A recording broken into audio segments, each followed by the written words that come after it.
Well, we turn now to Whitehall, where a grocery store that has served generations of local families is gone. Its roof began collapsing, and now the store has been condemned. That's right. Channel 7's Autumn Fulch joins us in our content center with more on why this loss feels so personal to residents there. Autumn.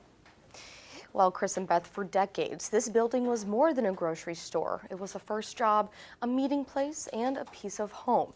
Now, after a sudden structural collapse, the town is saying goodbye and wondering what happens next. So today we asked what's going to happen to the food that's still inside. I posed that question to Mayor Foster, and he told me Brookshire's disaster response team and demolition engineers will decide if anything can be safely recovered, but safety comes first.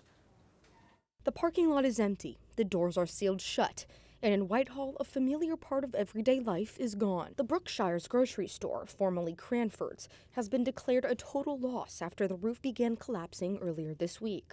Mayor Noel Foster says the weight of the roof pulled the walls inward, causing the front of the building to sink and the main doors to break and pop out of place. We watched it from being together to the doors popping out, and walls sinking in, and then the roof separating from the walls. I mean, it was significant. Brookshire's management shut the store down days earlier after noticing the roof sagging, evacuating employees and customers before the damage got worse. Buildings can be replaced, but we do not want anybody hurt. And for residents, the loss goes far beyond groceries. It feels like they make you part of the family when you work there, when you go in. It feels like they're just they're happy to see you.